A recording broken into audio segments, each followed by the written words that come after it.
Hey listeners, last year was our 15th year of the best in food storytelling. As we head into 2025, we're kicking off a contest in collaboration with the podcast series Feast and Harmony and Sixth Man, where you have the opportunity to win a 4-night cruise for 2 on Chefs Making Waves, a food, wine, and spirits festival at sea. When you donate to HRN, you'll be entered for the chance to win a porthole cabin for 2 on Chefs Making Waves, sailing May 5th through 9th, 2025, from Miami to Cozumel, Mexico on Norwegian Gem. You'll also support another year of great food storytelling with a portion of your donation going toward disaster relief for the food and beverage communities within Western North Carolina and Southern California.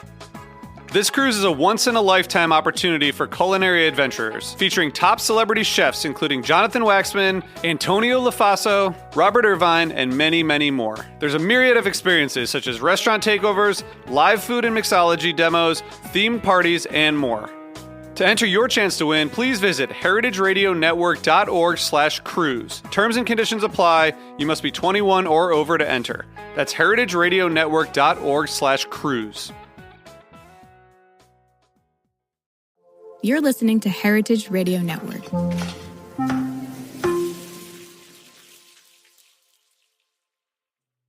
People started asking the question at that time a lot, where does your food come from? But they weren't necessarily asking, where does your seed come from? And I think that's still, in a lot of farmers markets today, is still the case, right?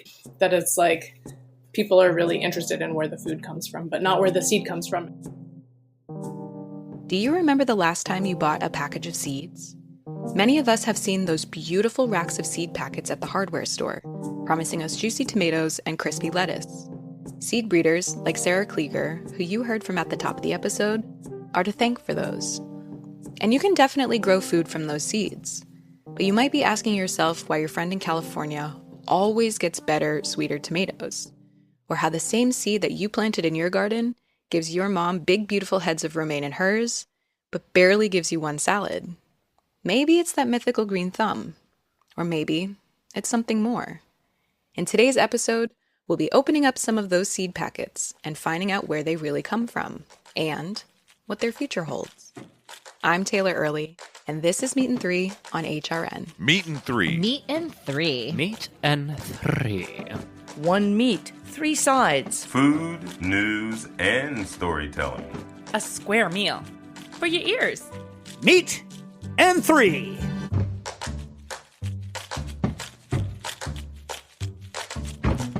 For our first story, Bean Metcalf takes us to her hometown in the Willamette Valley, where the local seed industry is thriving. A few years back, Sarah Klieger decided to grow some kale. She planted 2 varieties, side by side in her field. And while they look like the same plant from the outside, the seeds were sourced from 2 very different places. There's a lacinato kale from Uprising Seeds up in Washington, and then from Siskiyou Seeds down in Southern Oregon. At first, it looked like the plants from Southern Oregon were more successful. They thrived in the hot, dry summer, producing beautiful, edible leaves, while the Washington plants just kind of survived. But then the seasons shifted. The days got shorter and cooler, the rain started falling, and, well...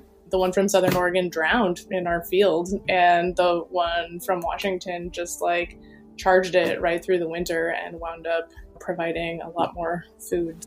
You know, these 2 lines of the same variety had adapted different abilities based on the place that they had grown. And, you know, seeds and plants do this in ways that, we don't understand and see, most of the time.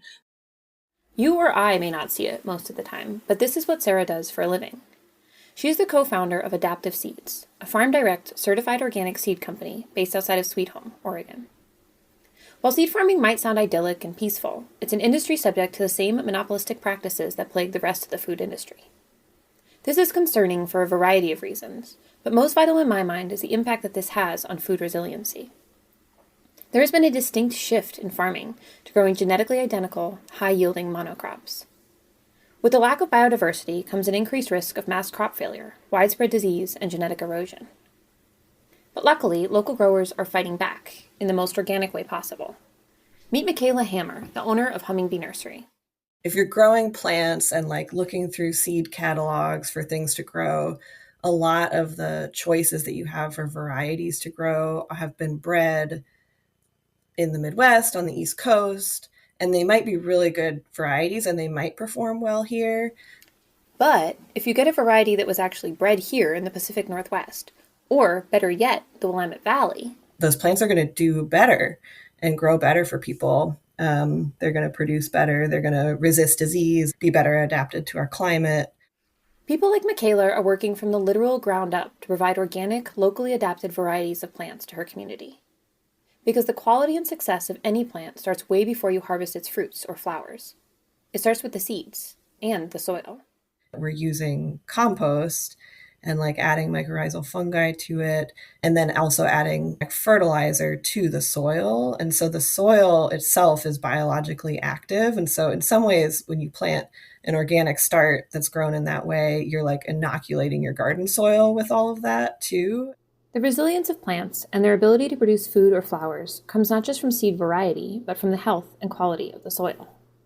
Hopefully you're preparing your garden in an organic way and really encouraging soil biodiversity and activity, biological activity.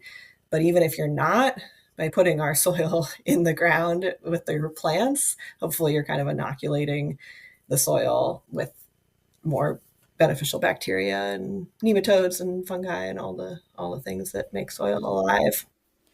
It's impossible to really separate any step of the food growing process because each impacts the next. Think back to those 2 kales. Before the seeds were even planted, they had a roadmap for success printed on their genetic material.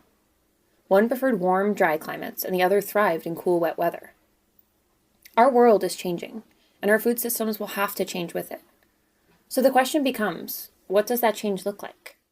I think that there's really just something to be said for seed coming from a place where people have relationships with the crops.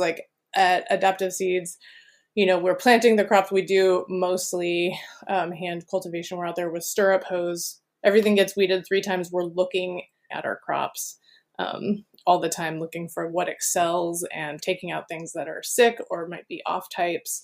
And a lot of the larger scale seed production, they just can't do that. I like to think that the future is local. And then when we look forward, we can see strong, resilient communities growing food together. I really have hope that, because the small breeders and small producers are a key part of everything, but when it comes down to it, the home gardeners kind of democratizing that production is really important. So I think, there's the small scale commercial side of things that's really, really vital. I hope that people like Michaela and Sarah will continue to steward this network of growers and breeders, and will keep bringing beautiful, successful varieties of plants to the local market. Because when we buy food, we're not just choosing what kind of vegetable to cook. We're choosing what kind of future we want. And the future that I want is rich with biodiversity, a robust local food system that can weather the storms ahead. And unfortunately, those storms are just getting worse. So how do we navigate seed farming during the climate crisis? For our next story, seeking some guidance, Taylor Graham speaks with Lane Selman, founder of the Culinary Breeding Network, to discuss the state of organic plant farming. Established in 2011, the Culinary Breeding Network fosters a growing community of plant breeders, seed growers, farmers, and chefs who share their stories at public events. These include the network's variety showcases, where chefs and organic plant breeders gather to share their seeds with unique dishes at display tables. Having studied agriculture and worked in farming her entire life, Lane often linked up with farmers who didn't think much about seeds. Still, she considers the seed to be the powerhouse of the plant. I think that sometimes that is even for growers, a lot of them don't know much about this totally hidden world and really the power. There's so much power in it because as a farmer, you're thinking a lot about your environment, right? You're thinking about water, you're thinking about your soil, you're thinking about all these different things. But really, you're going to have to start with the very best genetics possible. That is the seed. Now, the bad news is climate change threatens our environment, and therefore the seed. But the good news is the farmers Lane has worked with for the last 15 to 20 years have been breeding seeds that can withstand harsher conditions for some time. They have been selecting for and creating varieties that perform really well in a chaotic climate kind of reality that we're having now. They've always been addressing resilience. They've always been selecting under harsher conditions to make sure that their plants are thriving in this type of unknown future, I guess. And if you're worried about flavor, organic and delicious are not mutually exclusive. It just comes down to what you're selecting for. For me, the Culinary Breeding Network is about finding those varieties and working with plant breeders that are creating varieties that perform really well in organic systems and also taste good. At the end of the day, Lane believes that CBN's and other seed companies' plant breeding processes, suited to organic systems, naturally curtail the effects of the climate crisis. With everything, there's a ton of concern about climate change. The seed companies that have been very much focused on breeding for organic systems, I feel like really go hand in hand. And the way that they are growing in an organic system, it's about putting the plants to the test. It's like not giving them everything that they need. And in that way, it just creates varieties, plant populations of plants that are more resilient in general. Through creating a collaborative plant breeding community and discovering organic varieties, CBN is working to develop a more resilient food system, one seed at a time.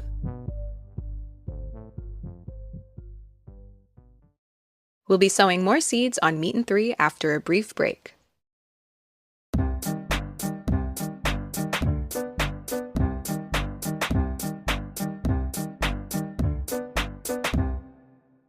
This episode is brought to you by Wisconsin Cheese.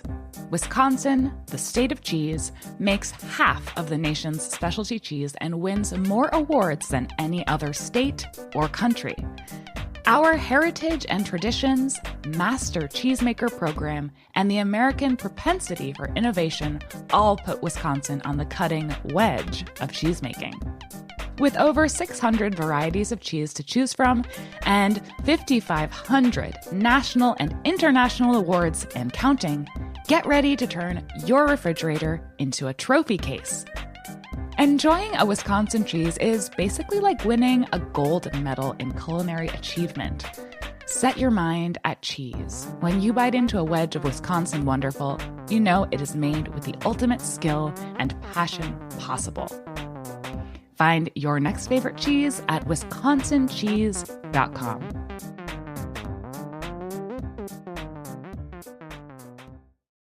Welcome back to Meat and 3, Seed Savers. This year, our reporter Ash Tyler is going to be a first-time gardener. On her journey to cultivating a green thumb, she recently visited a local seed swap event to grab seeds and find inspiration for her future garden. When I moved last May, I was so excited about the community garden nearby, until I realized all the plots were taken. As the season passed, I walked by sprawling squash, towering tomato trellises, and patches of peppers on my daily walks, just dreaming of my own little garden. Now it's 2025, and I'm ready to grow. I don't know what color my thumb is, but I know I'll need seeds to find out. Luckily, January 25th was National Seed Swap Day, and I headed to an event hosted by Edible Chicago and the Seed Savers Exchange to learn more. I even asked local gardeners why they save seeds. It was less costly. Mm-hmm. It is a huge savings to do a seed swap. Overall, saving your own seeds is pretty cheap. Saving money sounds like music to my ears. While many talked about the economics of seed saving, they also talked about how gardening is a community where everyone naturally shares what they have left over. A seed packet has up to 50 or 100 seeds. If you split it up, you could share it between like 5 or 6 people. You don't always need all the seeds that you have. Grow what you need and then share the rest. For others, like Dominique Jackson, the act of seed saving is tied to food sovereignty and protecting their local communities. She talked about how a few agrochemical companies control more than 50% of the seeds on the market. I thought that concentration was pretty dangerous for the rest of us. And so I decided to get into the fight and start doing some seed saving, educating myself and my community. Dominique is the owner of the startup From Gardens to Picnics. She and her colleague Rikar Pasha came to the event to meet other folks interested in cultivating organic seeds. Our objective is to create a structure between the urban agribusiness and family life. The more of these heirloom variety open pollinated seeds that are out here in our environment and in our biodiversity, the better it is. And they weren't the only ones with the environment and community on their minds. Like Paul Kreisek, a farm manager at Just Root Chicago. A lot of the seed companies nowadays don't do the best practices for the environment. And I think food sovereignty is your thing. I think that one of the easiest ways that you can help out is to grow your own food and also share that food and seeds with people in your community. On my way out, I tossed tiny bags of watermelon, Cherokee purple tomato, and Chinese mallow seeds in my purse. I left with the knowledge that my first garden can be more than just a new hobby. It's a way to connect to the broader community, start my own seed-saving traditions, and create small acts of food sovereignty on my block.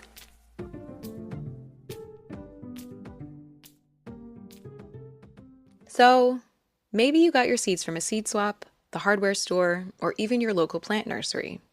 In any case, if you're an aspiring first-time gardener like Ash, there are some things you might need to consider. For our last story, our resident California native Jessie Nicely looks into a unique seed sowing situation. In other words, what we should and shouldn't do after a wildfire. In the early days of January 2025, Los Angeles was ravaged by the Palisade and Eaton fires, which burned over 16,000 structures and nearly 40,000 acres of land. Hurricane-force winds drove the flames directly into the neighborhood, reducing many homes to ashes. Another factor, extra dry conditions this year, and excess fuel load in the area. This entire perimeter here was up in flames, and you can see none of these houses survived here. It is beyond devastation. Entire cities were wiped off the map, and untold numbers of Angelinos were displaced. The city of Altadena, a historic Black enclave, was hit especially hard by the Eaton fire. The city was one of the first within the 60s to allow Black families to move in, but also a large population of Black families that owned their homes. A good number of our family are now displaced. The destruction caused by these fires has been devastating. And while a majority of recovery efforts have focused on clearing and rebuilding affected urban areas, large parts of the acreage consumed by the Eaton fire contain the Eaton Canyon Nature Area and huge swaths of Angeles National Forest. Following the destruction of so much wildland, many Californians are asking how and to what extent should we get involved in the recovery of burn areas. The plant growth booms and busts caused by California drought cycles and exacerbated by climate change have left residents living in prime fire conditions. The last 2 winters have been very prolific in terms of rain and mountain snow, and that caused vegetation to green up. And then when it's been dry in the last several months, it all dried out and created a tinderbox. These conditions have proliferated across the state and have led to more frequent and destructive fires. And to top things off, the loss of plant life on hills and mountains post-fire has led to deadly landslides and further destruction in affected areas. The last few weeks have brought particular climate whiplash to residents of the Pacific Palisades and Altadena burn zones as properties that survived the fires now became threatened by the floods. So of course it makes sense that residents would want to immediately begin the process of reseeding and regrowth. But is that desire to help nature move things along actually good for the environment? Historically, California has always had wildfires, and they play a crucial part in the cycles of animal and plant life. Native plants, such as Matilla hop poppies and lodgepole pines, have evolved to the point of needing fire or smoke to trigger germination and the dropping of seeds. A lot of our plants here in California need fire. What we would call pyrophiles are actually, they need that fire in order to either open their fruit or their cone. In the past, the California Department of Forestry and Fire Protection, also known as CAL FIRE, would send out planes filled with grass seed to fly over burn areas, but more recent studies by the U.S. Forest Service have found that this seeding, even with native plants, was rarely effective and could even lead to the crowding out of other plants vital to the regrowth of the burned areas. So how can we as Californians best support the process of ecological recovery in a post-fire environment? Well, the best approach is really to do nothing. Recovery will happen over time, and what you can do is simply appreciate the beauty in that transition. While taking a hands-off approach seems to be the best way to handle wildlands affected by fires, there's still plenty that can be done by residents in urban recovery areas.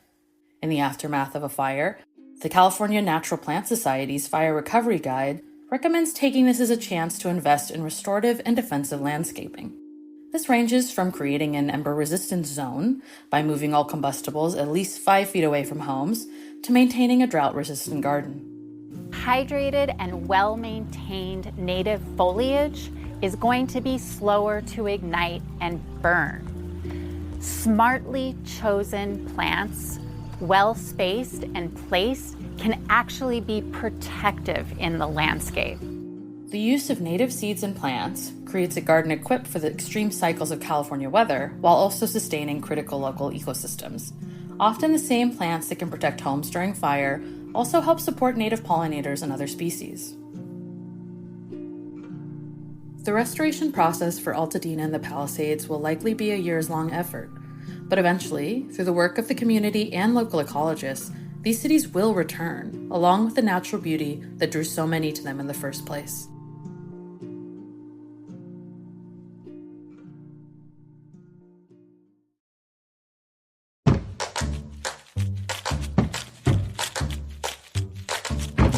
All right, seed savers, that's our show. Thanks for listening. Now that we know better, hopefully we can grow better. And just a reminder that the crisis in LA is far from over and recovery efforts will be long-term. So please head over to our show notes to learn more about how you can support the rebuilding and regrowing process. This episode of Meat and Three was reported by Bean Metcalf, Ash Tyler, Jesse Nicely, and Taylor Graham. Our lead producer on this episode was Bean Metcalf. Our executive producers are H. Conley and me, Taylor Early. Our audio engineer is Sam Girardi. Our theme song was composed by Breakmaster Cylinder. This program is supported in part by public funds from the New York City Department of Cultural Affairs, in partnership with the City Council. Meat and Three is powered by Simplecast. Meat and Three is a production of Heritage Radio Network, the world's pioneer food radio station. Learn more at heritageradionetwork.org and follow us at heritage_radio and at meaty.gram. If you haven't already, don't forget to sign up for our new and improved HRN newsletter. You can find the link in the show notes. And please stay in touch, whether you have a story idea or would just like to say hey. Write us at ideas@meatand3.nyc, and that's all spelled out.